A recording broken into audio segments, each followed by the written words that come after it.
This week's self-care video is about the topic from last week, which was creating spaces, your world around you. I was not able to create the video last week because I spent the weekend doing my hair, running a lot of errands. And so today I decided that I was going to create the video because I felt like it was very important for me to do. And I did not want to miss the opportunity to share a little bit more information with you guys from those slides that I had presented on last week. So earlier, guys, I created the video based off of the slides and I did not organize myself. So I created the whole video and I was like, wow, I left out, I said why twice. I left off what a couple times, and I think that's actually on the slide. And maybe one of these other ones is not there. So anyway, guys, thank you for joining in.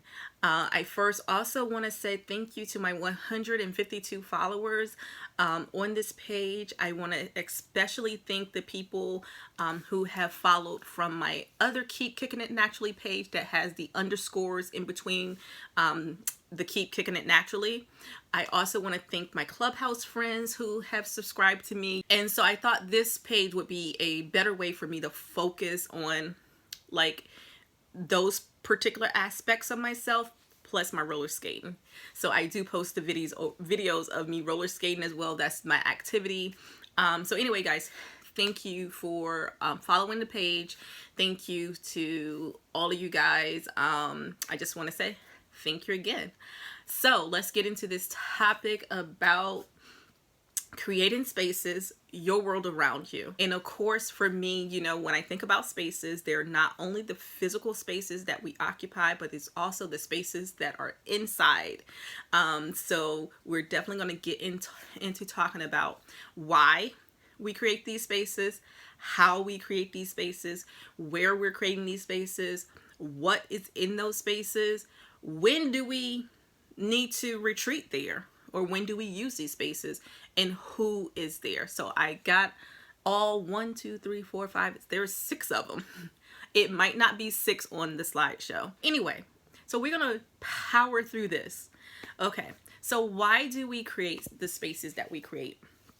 We create those spaces, whether those are internal spaces for us where we get to our sense of calming, or the external spaces, right, that we also create. So it can be, some people have what they call their prayer or war room. Some people have meditation rooms. Some people are very meticulous in the way they just create all spaces in their house. It might be a green space of like greenery and things like that. Some people bedroom is their sense of peace and calm. And then, you know, I think about for myself, like when I'm in my car, that's a space for me where I feel like I can get myself rejuvenated or excited. So a lot of times in that space, I have like loud music on, whereas my daughter, she tends to like more calming, relaxing type music when she's driving. And for me, we went on a road trip to Virginia. I had to take her back to pick up her things from the dorms in Hampton, and it was experience because she already knew, like, when I drive to Virginia, it's loud music. I'm on 10 all the way there. And for me, that's even if I'm driving 10 minutes away from the house, I have to have the loud music on. I need a lot of input. And that's a sensory thing. So sometimes some people need that more input, where some people, they're like, back up. You know, I don't need that. So that's a sensory thing that you could kind of put into like the how you create your spaces. Because some people, you know, they might like certain textures. Like I said, they might like greenery in their spaces. They might like certain scents in their spaces. So that kind of really gets them rejuvenated. So you think about all these things that you like, whether it's certain colors and things like that. Definitely think about why you are creating your space and how you're creating your space. I also had shared in the first video that I did about like one of the ways I would create my space, not just within me, but also around me, was when I would go into like a conference room or boardroom where, you know, where you have to be on 100% and you have to be articulate. So one of the ways I would create the space for myself was it was the things I would bring in. You know how like people might bring in like doodle pads or something like that, but for me, I have these little mugs. I'm looking at one of them now. It has a penguin on it.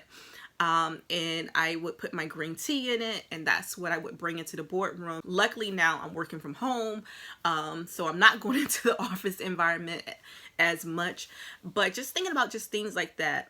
You know, like how do you create that space for yourself, that sense of calmness, especially if you deal with anxiety or, you know, just kind of like losing focus, because that's another one of my things is that I get distracted and I lose focus easily.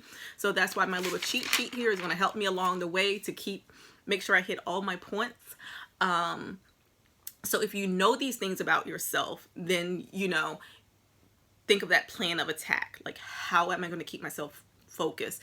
Another way for me is if I'm in the clinical rounds and I'm presenting my clients, and the intentions of where sometimes you might be in a conference room and it's not like that, you know, you have to be as focused. So like during those times where I may not have to be as focused, let my guard down a little bit, and I'm like, okay, I can relax. Whereas those days I know I have to be on 100%, and I'm like, okay, I need to do this, and this, and I cannot be distracted by my coworker down here who's sending me a text message. So it's like creating those type of boundaries. You know, where do you create these spaces? So again, like you said, you can create these spaces anywhere, not just these physical spaces of, you know, within your office, like your office desk and things like that.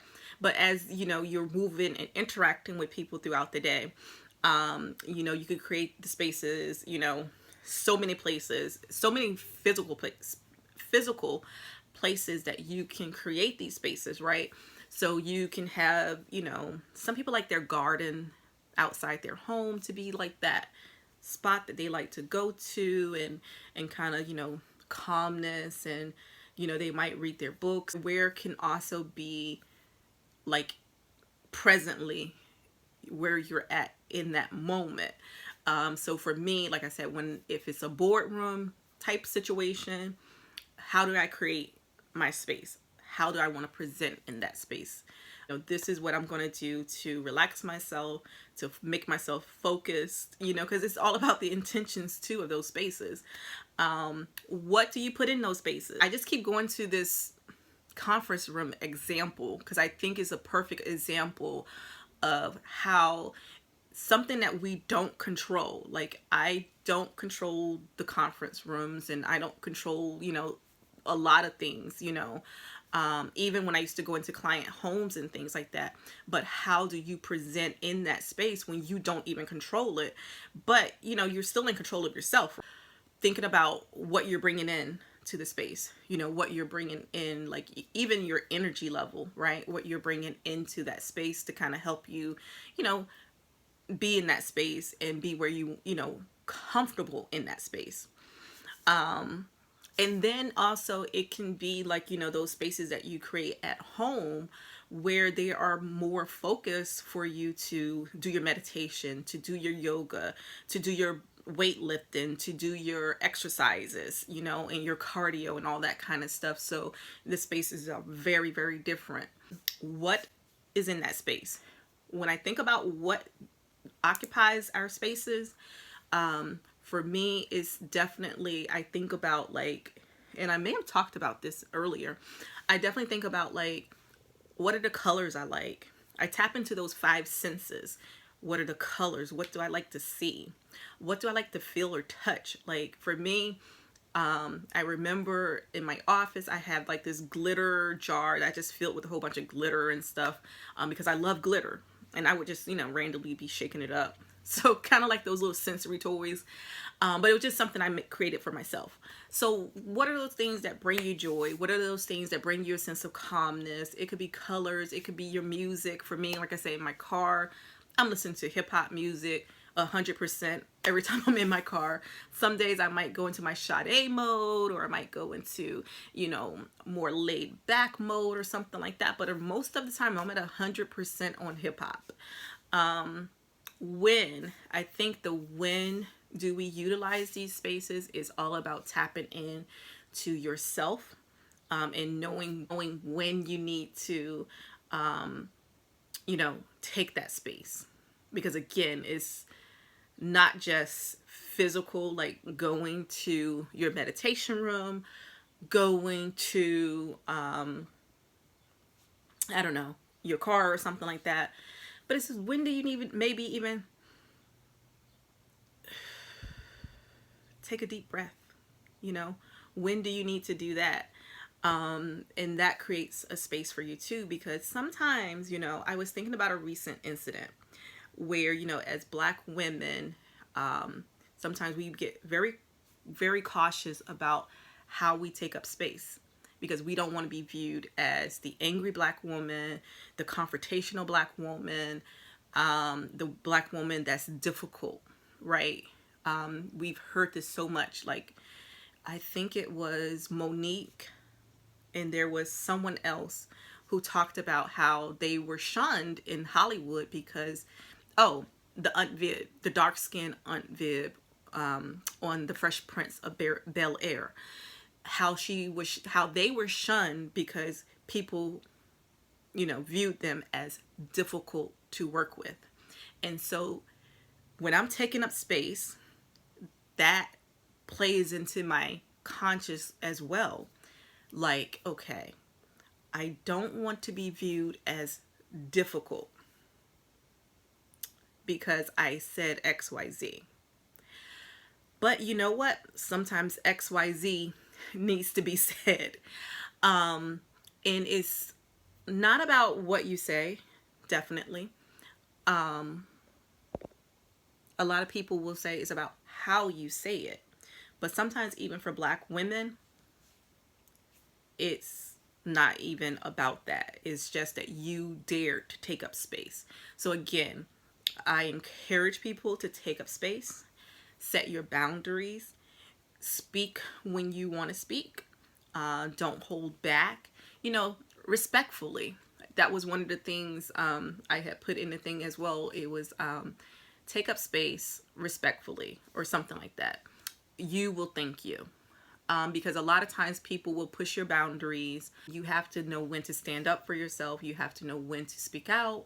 And that again is a way that we take up space in this world, is through speaking. So anyway, guys, I did not get to when and who. So I'm going to touch bases on that really quickly. I am at 13 minutes here. Oh no, we did talk about when. So who, again, who's around you when you're taking your space? Do you need someone, do you invite people in? Such as myself, like I said, when I was in that boardroom meeting, sometimes where I kind of set boundaries a little bit, because I'm like, okay, I need to be focused. I can't have too many distractions. But there could be other times where I'm less of, this boundary type person and things like that. So in, again, different situations, if you're in your meditation room, do you prefer to be by yourself?